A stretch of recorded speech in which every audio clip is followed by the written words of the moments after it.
We do. We do.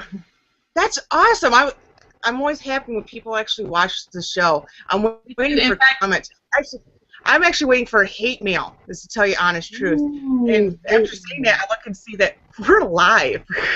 How you doing?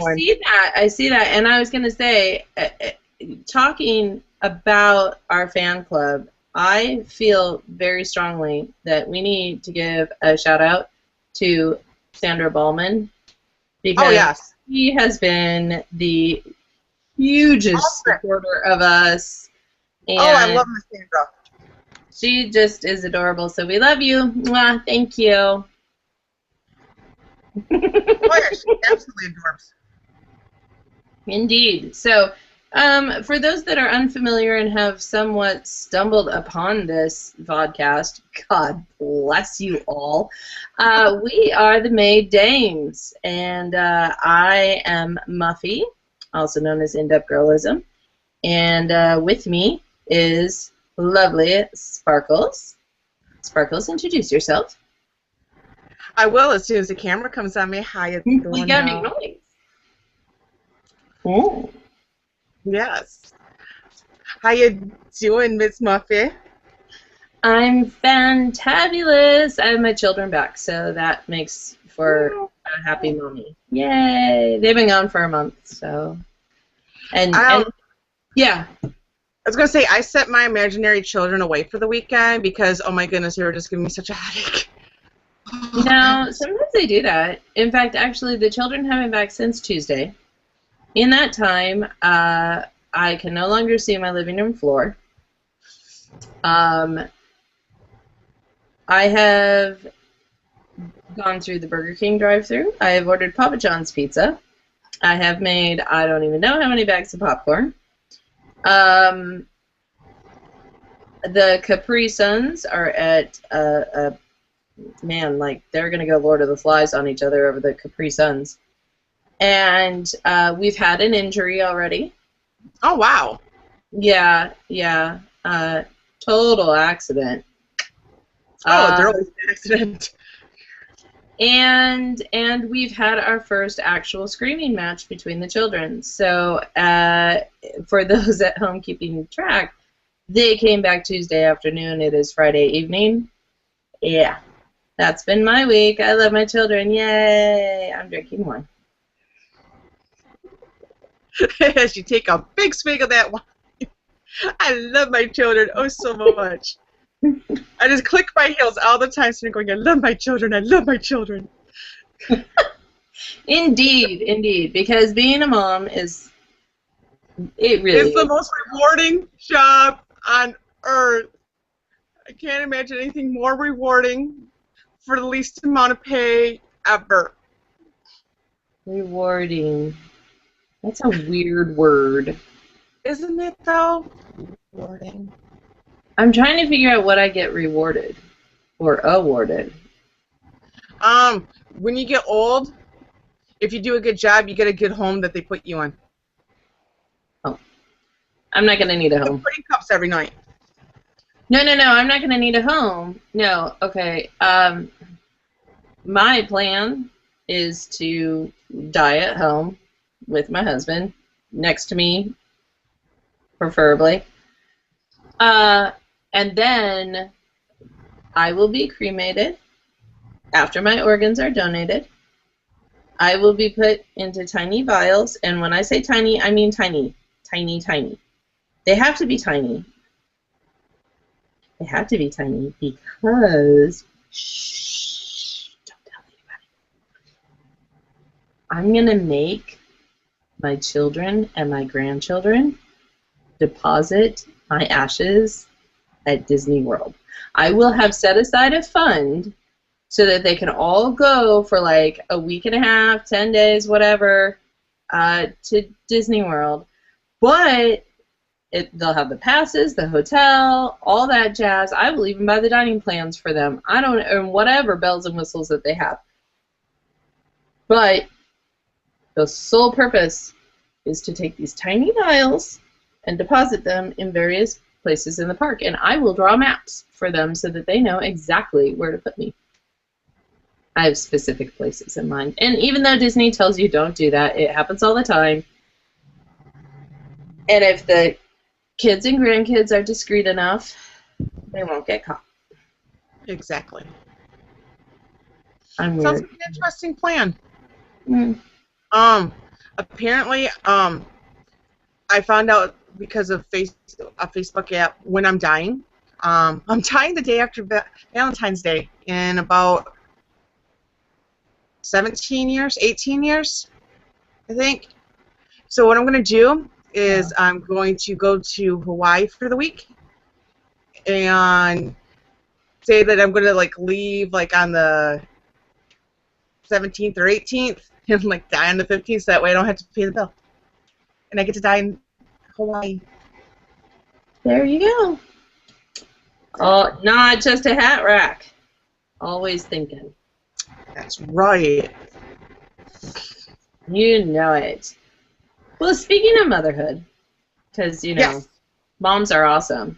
Apparently, the whole war on women thing has gotten really, really specific lately.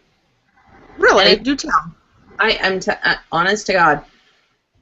It's not just all women. There seems to be some specificity about moms lately. Yes, moms are under fire. Protect mommies?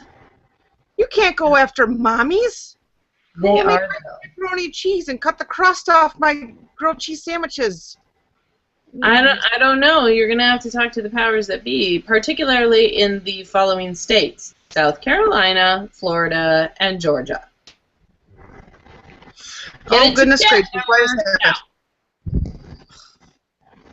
I'm telling you, all the southern states, they need to get it together because this is unacceptable. So the first thing I want to talk about is in South Carolina. Okay. And lots of people have heard this, and so they should be fairly familiar. A mother who worked at McDonald's has a 9-year-old daughter. And during the school year, it's not that big of a deal. Her daughter goes to school, whatever. But during the summer, the mom can't afford childcare because apparently minimum wage sucks. Right. Although I don't think she makes minimum wage, but that's a whole nother story. So what she had done was her daughter had a laptop, and you know McDonald's has free Wi-Fi, right? Exactly. Which is, you know, awesome sauce. So her daughter would come to work with her, and they would find like a corner booth, and she could sit and she could play with her laptop and talk with her friends online and play games and do some schoolwork and studying, and she enjoyed that very much. Unfortunately, they had a break-in at her house, and one of the things stolen was the girl's laptop. And it was very sad. Well, they kept the same routine. They mom and daughter would come to McDonald's for her mom's shift. But as you can imagine, there's only so much interest that a 9-year-old can have sitting in a McDonald's with no laptop. Right. And really no one to talk to. So her daughter said, hey, there's this park not too far away that a lot of kids play at, and they bring meals. This is what a lot of people are missing out of this whole story is there's a charity group that comes and they bring breakfast and lunch to any of the kids that are playing in the park every day. So she said, can I please just play at the park and I'll come to you when your shift is done? And Mom said, that would be fine. You're responsible. You have a cell phone, which she did. She had a cell phone. So this girl was allowed to play in the park. Well, she played in the park for a couple of days, and then a do-gooder bystander approached this girl and said, where's your mommy? Because, of course, this bystander had noticed that this girl didn't seem to have a parent anywhere near her. And the little girl said, well, my mom's at work. She's at McDonald's at work, and I'm here playing. So the bystander, instead of saying, well, you know, it'd probably be better if you went to your mom, or let me take you to your mom so that I know that you're safe, decides to call the police to report child abandonment or something. I'm not really sure exactly what it was, but They arrested the mom for endangering her daughter by letting her play in a park that was really apparently very populated and very popular, and where she got 2 meals a day. This somehow made this woman a bad parent. So now she faces fines, time in jail. In this particular case, I don't think she faces having her child taken away from her, but this woman did exactly what my parents did. Bye. Right. Yeah, that makes absolutely no sense. Okay, you said she got arrested, right? Mm-hmm. Or whatever. So Yep. that might have jeopardized her job, correct? It So could now- have. McDonald's said no, she still has her job. Okay. I just want to make sure on that, because if that woman that called 911 made me lose my job, if that was like, okay, hypothetically that was my kid, and somebody interfered like that and called the cops on, on me, and then I lost my job. After I calmed down, so I wouldn't like go try to find the right wordage for this. So I wouldn't go medieval type of thing on her, because I would be upset. Right. I'm pretty sure I would call a really nice lawsuit attorney, because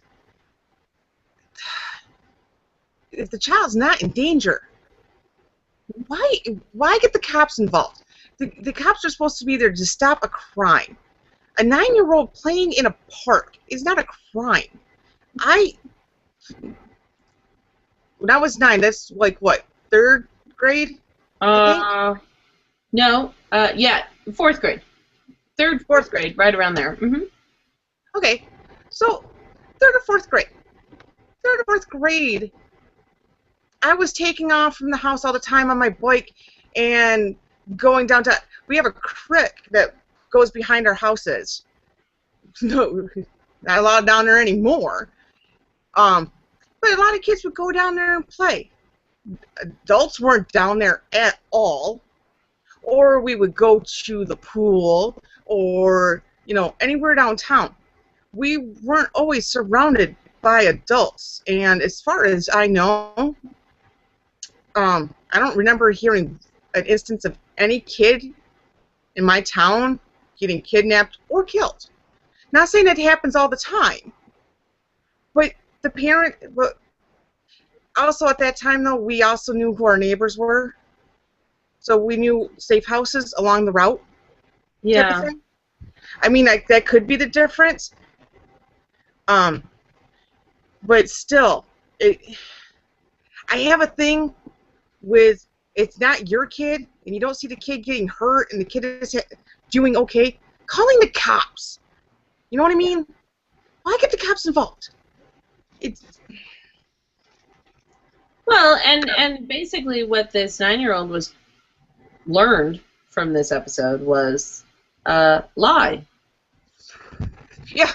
If somebody asks you where your mom is, oh, she's at home, I'm on my way home. Or the ever famous one, like remember like back in the 80s and early 90s, what we were told, like if you're a latchkey kid and somebody calls your house, well, where's your mommy or daddy? Well, my mom's in the bathroom right now, or she's taking a shower, she's taking a nap. Right. Do we really have to go back to that kind of stupidity? You know what I mean? It bothers me to no end because, I mean, when I lived in Germany, okay, so foreign country, I did not speak the language. I was little. I was 5 when we moved there and 8 when we moved away. My sister was 8 when we moved there and 11 when we moved away. My mom would give us money and say, bye, and we would walk, a 6 and 9-year-old by ourselves up Neckarhausen, where we lived, up the street, take the ferry by ourselves across the river. Okay, so now there's huge boundary of water between me and my mother. And we would go to the pool right across the river from our apartment building. This big community pool that was right across there.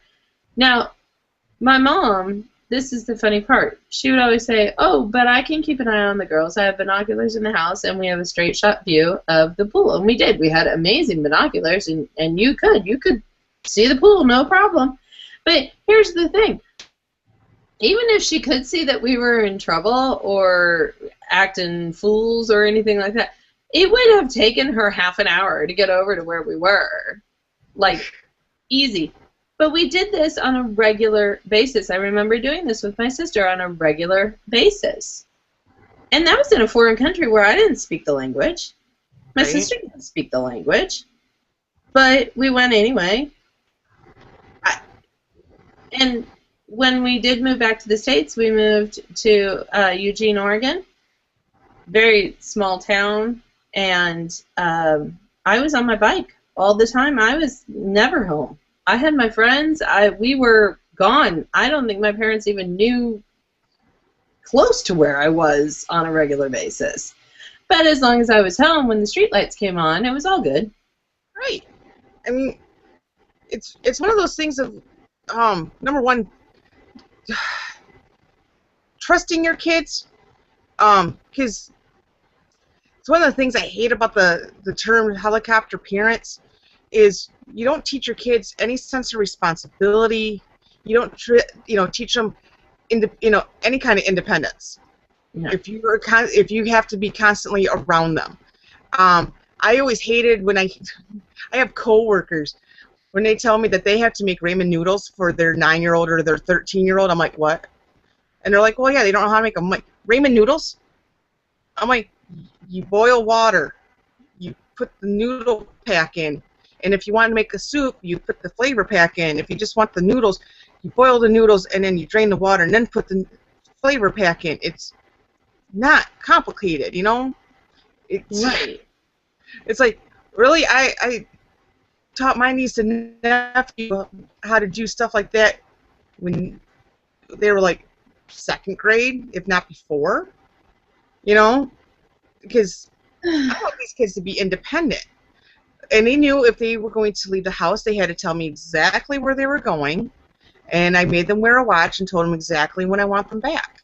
Mm-hmm. And they had to figure out how long it took them to get to where they're going and how long it was going to take them to get back. Because they knew they were not allowed to be late because I would worry. And they knew not to make me worry because it's not a pretty sight. I'm a horrible worrier. Not that I'm going to call the cops right away, but I might hop in my car and you'll hear me yelling for them. And it's not a good yell. No. Preach in that horrible, like, blood-curdling thing because I'm upset because I don't know where they are type of thing. I'm familiar with that. I've actually had to use that voice before when my son decided to wander off when he was 3. So that was fun. But I just, in this day and age, okay, back then, there were no cell phones. I was no GPS. Right. There was nothing to find out where I was. Whereas now, this girl was in a park and with tons of people around her, and she had a cell phone on her. Her mom was checking with her regularly. I don't understand. It drives me bonkers that somebody intervened. Part of me wants to go, oh, that's good that somebody did intervene and say, hey, you look lost or you look alone. But then once you answer, no, my mom is at work, this is where I play, my friends are here, this is where I come to play, leave it. Okay, you mentioned that she had friends that played there. So all the kids played there, yeah. It's not like she was there where no one knew who she was. It's not like she was absolutely 100% alone.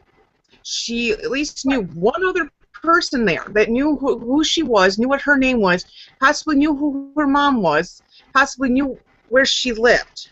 So it wasn't like she was completely by herself. No, all the kids would congregate at this park because it had a water feature and it had climbing stuff and it had park benches. And like I said, they came and brought food to all the kids that were there for breakfast and lunch. So the kids flocked there. That was the place they went to. You're telling me that they wouldn't have noticed, hey, she's usually here every day. She wasn't here today. Right. They would know. Or, hey, she was here 10 minutes ago and didn't say she was leaving. Where'd she go? Right. Come on. Oh, goodness. It's so frustrating. I just... And there's another case that's extremely similar, but this one actually has much more dire consequences. Oh, please do tell. And I am so ready to go off on this, I can't even begin to tell you.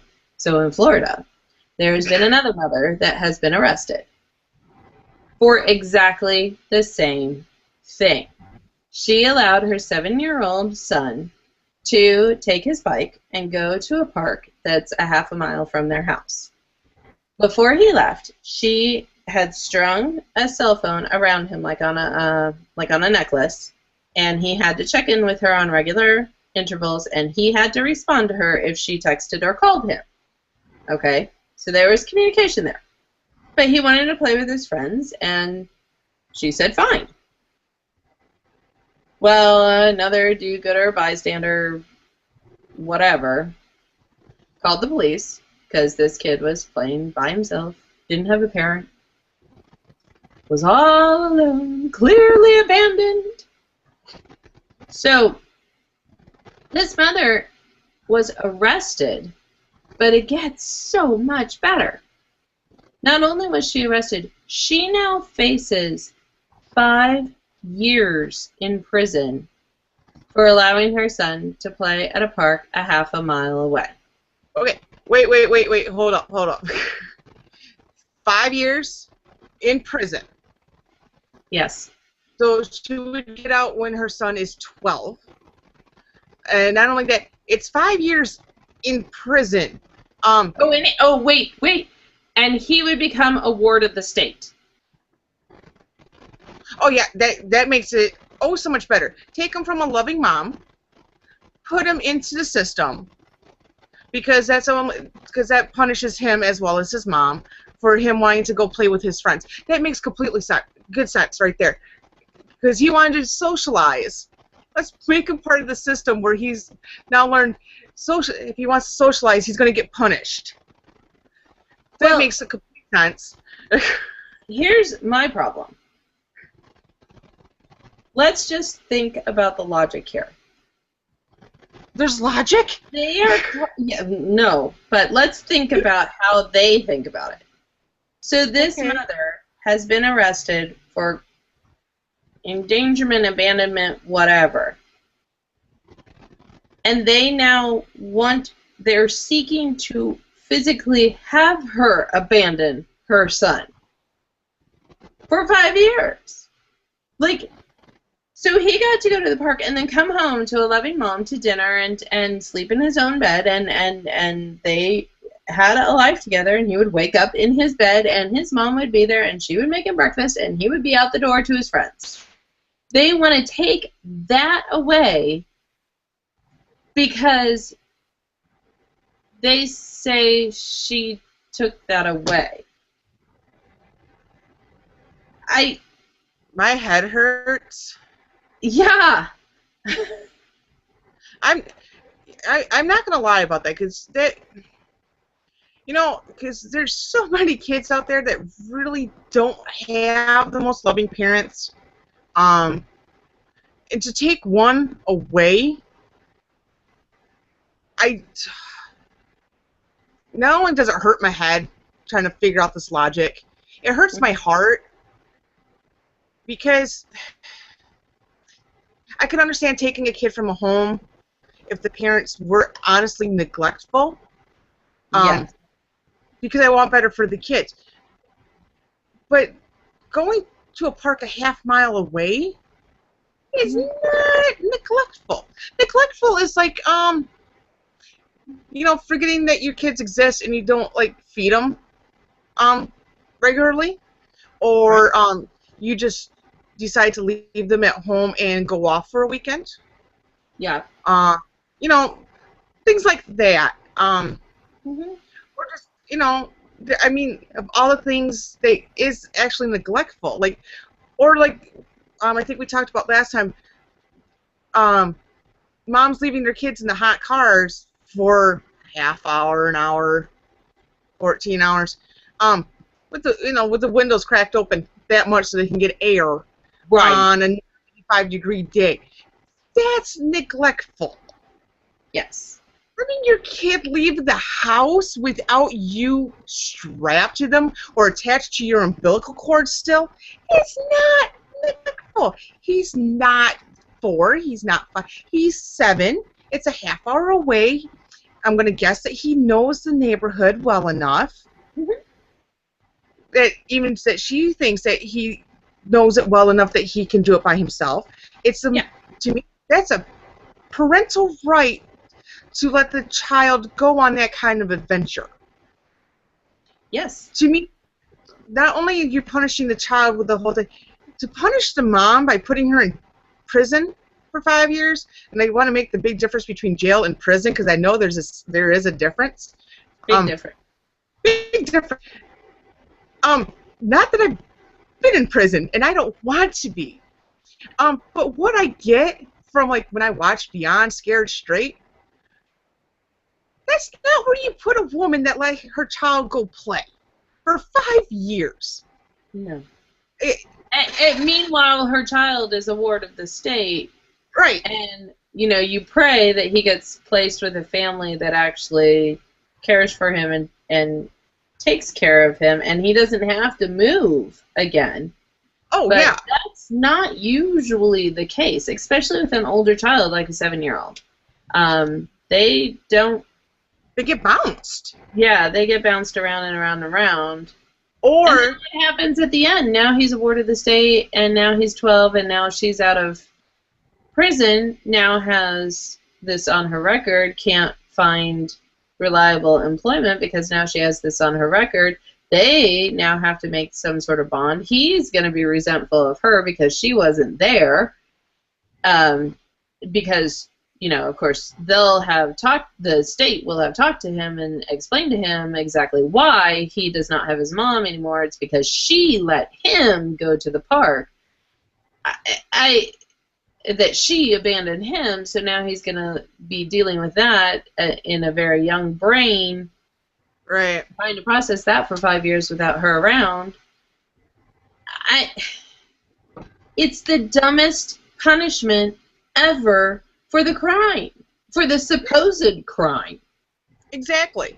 I mean, not that this is... You want to punish them? You want to punish them appropriately based off of what they're saying is that she abandoned him? Here's what you do. You put GPS markers on the two of them, and if they get more than a quarter mile away from each other, an alarm goes off and the police show up. Oh, Lord. That's how you do it. You do ankle bracelets that talk to each other, and if they get more than, I don't know, whatever arbitrary distance that they put, obviously half a mile is too far, so when they get X amount of yards away from each other, it goes crazy, and then the police show up, and then they arrest her for abandonment, which would definitely be difficult for her to work. I mean, she'd probably have to get work in a daycare. And then what happens when he goes to school? Would she have to work in his classroom every single day? Oh my God. Could you imagine? Number one, I don't know. Okay. To anybody out there that's never had a parent that's worked at their school, luckily my mom was only a bus driver. She wasn't a teacher. I've had to go to, there was a few kids in my class. Some of them had parents that were teachers. One actually had the parent who was the superintendent of the school. So to have a parent at the school, especially in the junior high and high school ages, can I just say, try to figure out a way of saying this so Meredith doesn't hurt me, sucks on a major scale. because you can't get away with much because they all know, all the adults know each other, and if they don't know each other quite well, they know how to get a hold of each other, and they come down during school hours, and they pull you out of class, and they have a nice little conference right there. It's, yeah, it's not a good situation. No, it's not, and it's ludicrous. Like, there is no punishment that fits this supposed crime.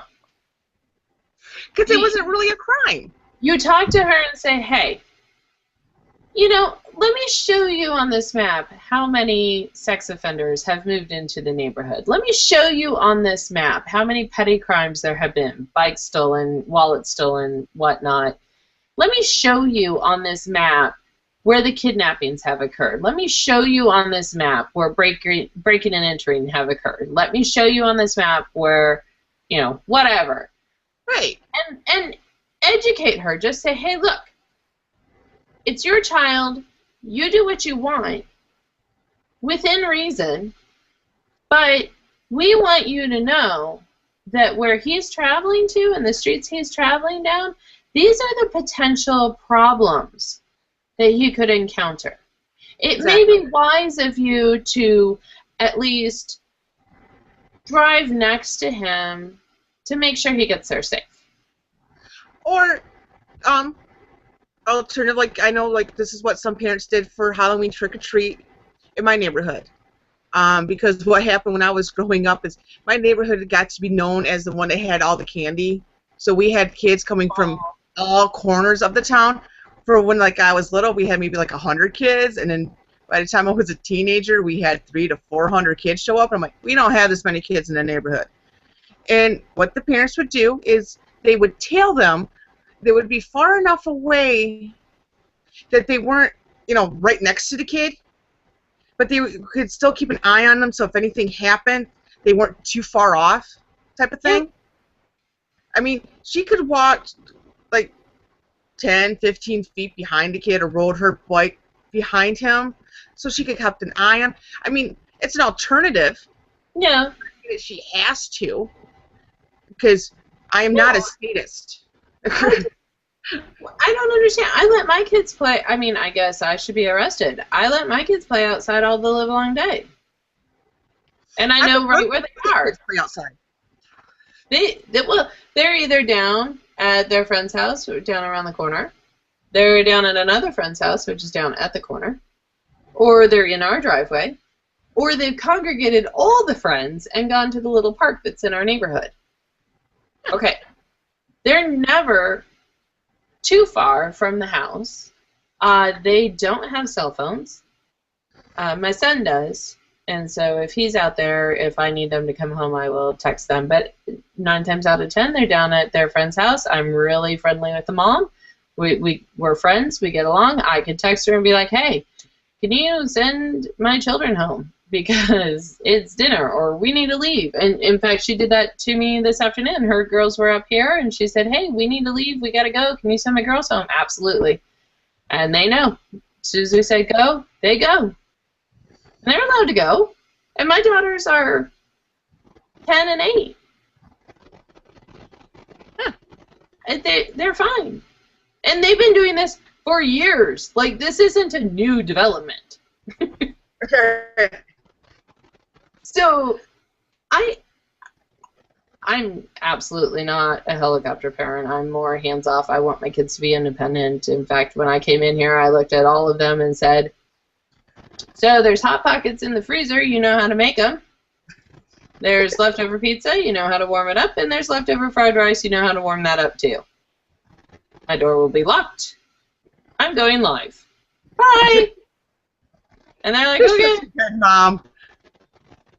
They don't care. They're like, whatever. Get out of our hair. We have video games to play. We got places to go. People to see, things to do. I can hear them, but I mean, right. I'm not endangering them. Obviously, if an emergency actually happened, I would be off of here so fast it would make your head spin. Oh, right. I mean, growing up, I knew when it was appropriate to disturb my mother. Blood or a fire had to be happening. Mm-hmm. If Mm-hmm. I That sounds about right. Yeah, if I interrupted my mother over anything else, I should state that my mom not only was a school bus driver, she's also a redhead. So would that be wise on my part? My mom, I'm not going to give away her age, but she's in the retirement age. She's in her golden years. I am still very scared of my mother because right now she has a walker because she just had hip surgery. Not because it broke, but because she had rheumatoid arthritis. She could still swing that at me, and I'm pretty sure she could throw that at me if she wanted to. And I respect her enough not to get her upset enough to do that. Exactly. Because it's one of those things she instilled with me when I was little. Yeah. Yeah, same with my mom. You just don't make her mad. Right. It's just easier that way, and that's fine. And I would like to think that my kids view me that way. I'm probably more of a fun mom, good time, joke around mom than I am an authoritarian mom. But they know you don't mess around. Like my daughter and I went round and around this evening because you know how the iPad chargers, it's a USB cable, and the charger part can come off? Yeah, well, the charger part came off and went right down on my couch. Really? Seriously? Right to a part where I couldn't get to it. But my middle child is super skinny with super long arms. So I had her go behind the couch, kicked open the recliner. I said, hey, look, it's going to be somewhere there. Reach in, grab it, pull it out for me. Oh, the tears that came out of that girl. I can't reach it, I can't do the run. Finally gave her like a stick to like kind of pull it towards her because it was in a weird spot where I could see she could get her fingertips on it, but she couldn't quite grab it. Oh, but this girl was just, I can't get my hand in there, it doesn't work. And then I finally got down under the couch and I'm looking, I took a flashlight and I'm looking. Okay. Giant hole. Okay, giant hole. Charger.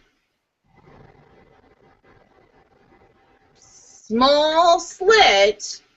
Daughter's hand. I can't reach it!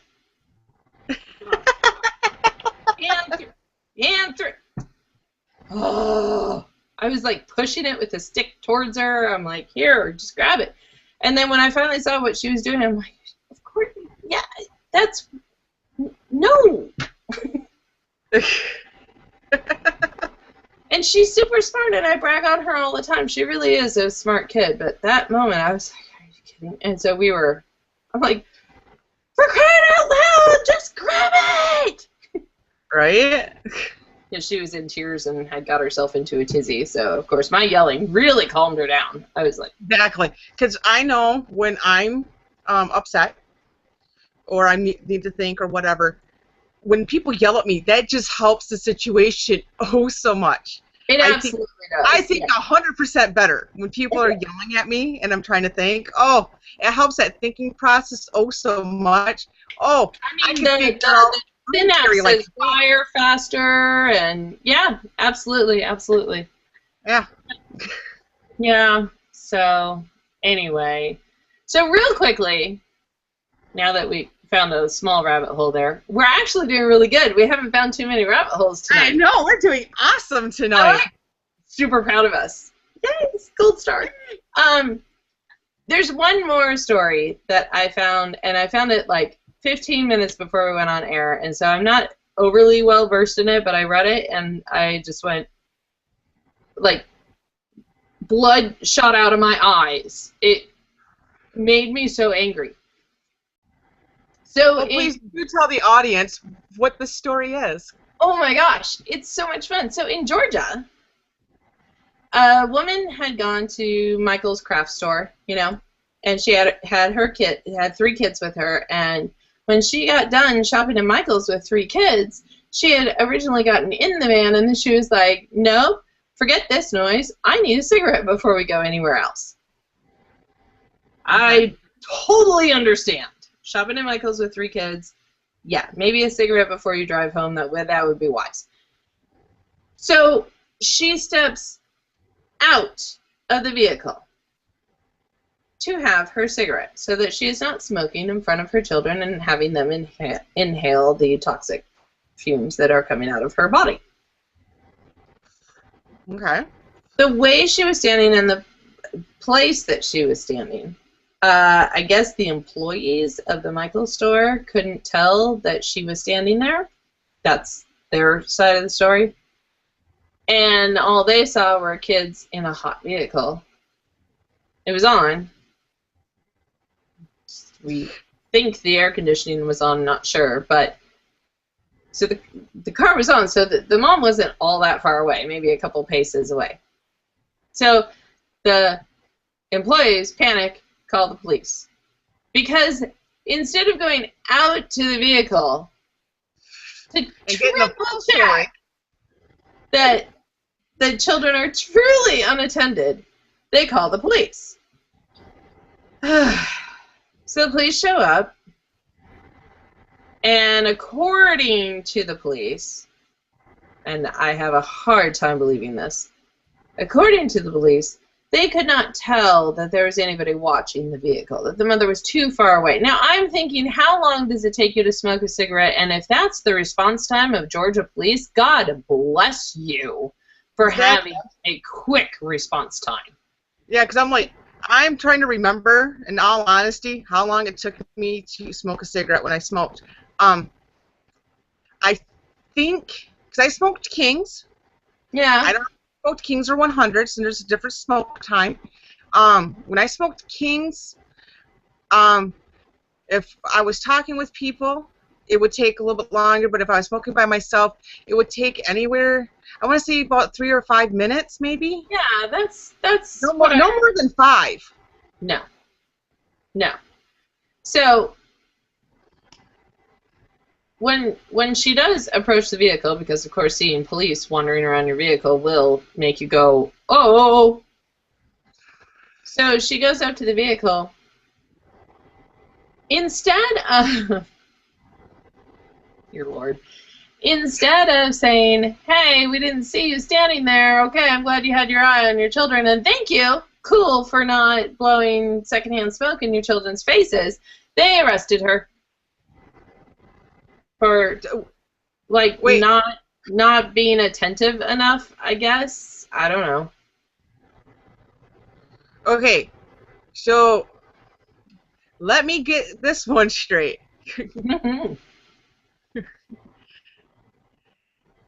Now, okay, we already found out that, was it in, you said Florida? You can't be a half mile away from your kid? We had South Carolina, Florida, and now this one is in Georgia. Okay. So the one in Florida was the one that was a half mile away, right? Yeah, correct. Mm-hmm. Okay. So in Florida, you can't be a half mile away from your child because that's neglect. So now in Georgia, you can't be 10 feet away from your kids because that's neglectful. Well, okay. I think the problem is that she was 10 feet away, but nobody noticed. See? Yeah, but nobody else went looking. It's the powers of observation of others. Okay.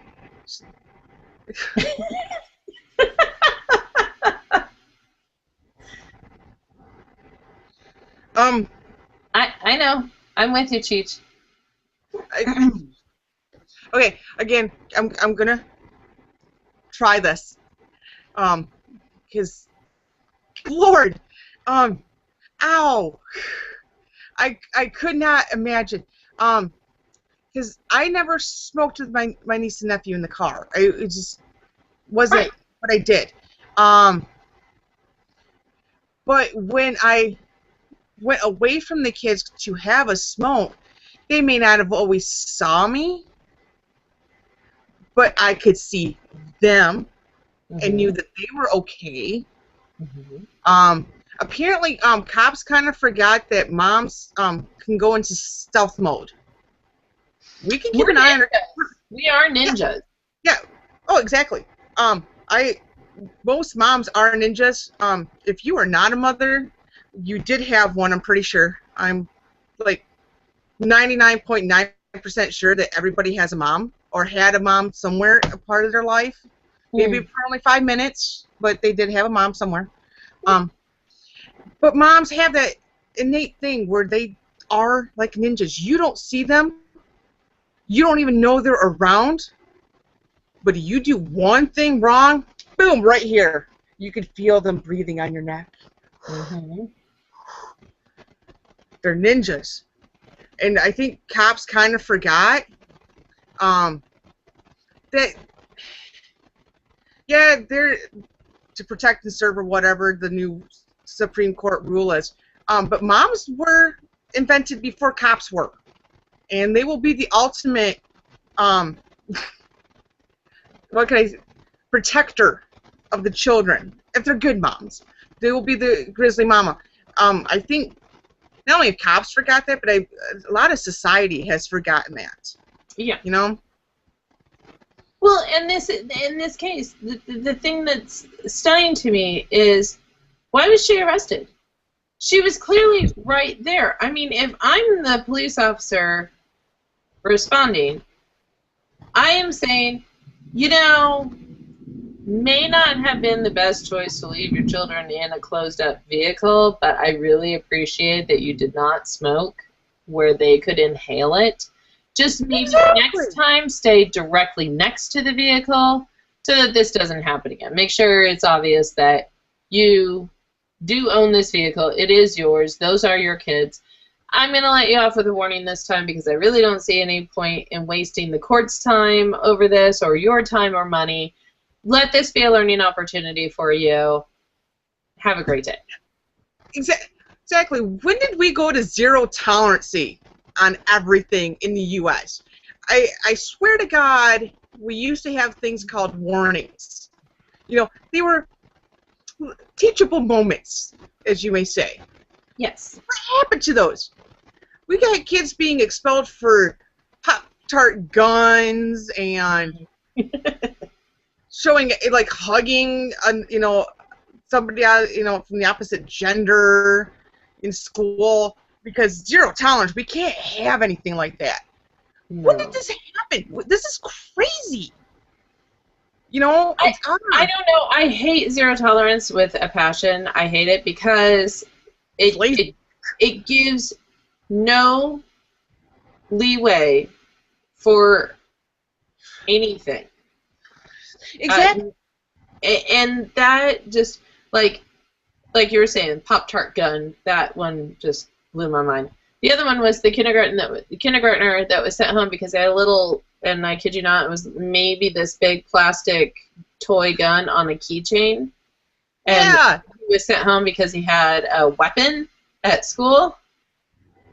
No, he had a keychain that was plastic. There's no moving parts. It's not a threat to anyone unless a baby were to pluck it off of the keychain and try to swallow it. Other than that, it's a pretty harmless thing. We have zero tolerance. Oh, and then we go all the way to the other end of the spectrum in California. They are now allowing high school students in certain high schools to choose which bathroom they want to go in because some are transgender. Oh yeah, okay. Here's what I see wrong with that, and you know as well as I know. They're going to be members of both sexes going to play the transgender card to go into the other gender's bathroom. You cannot tell me they won't. We've both been teenagers. We knew who these people would be in our respective classes. There would be the ones sitting there going that either they were transgendered or they're agender, where they don't see themselves as a gender, so they can go into either bathroom. They're going to play that card to sneak peeks or whatever in the other bathroom. Mm-hmm. Or worse. Or worse, or to attack a classmate. Oh, yeah. So I just here's how you solve that bathroom problem. Were you born as a boy?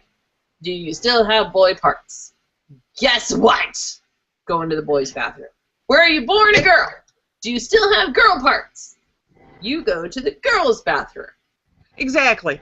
I don't care what you think you are. And this has nothing to do with me being anti-transgender, anti-gay, anti-anything. I am talking about people being comfortable where they go to school. Exactly. And I know that as a teenager, I would not have been comfortable with a boy who says he's transgender coming into my bathroom. Heck no. Exactly. So the zero tolerance is just it's ridiculous, and it needs to go away now. We need to have zero tolerance for zero tolerance policies. Exactly. Zero tolerance is a lazy policy. Going back to the bathroom situation. Yeah. This is where my hate mail can come in. I don't care. This is how I look at it. You can call me whatever names you want. I've been called way worse by better people. I don't care. If you stand up to pee, you go into the bathroom with urinals. If you have to sit to pee, you go into the other bathroom. It's as simple as that. But what happens if you have invested in the sheepy? And yes, that is an actual product that girls can put up against them so that they can be standing up. Well, okay, because I have talked about that in another show. That's mainly for like if you were going to like an outdoor concert where there's only porta potties, or you're camping and you really don't want to squat because you don't know where poison ivy or bugs or snakes may be, and you feel more comfortable standing. That's what that was mainly designed for.